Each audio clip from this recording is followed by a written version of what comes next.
Hello, in this video I want to show you how to enable or disable the silent mode on your VIVO IQOO 005 Pro.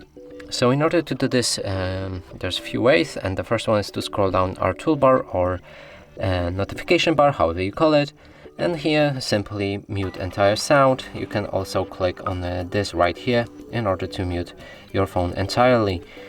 Next option is to press on our volume button, then on this arrow, make sure that everything here is set to maximum grayed out slider, or click on these icons right here in order to mute them. And that's it for this video. Hope you like it. Please consider subscribing to our channel, leave a like and a comment below.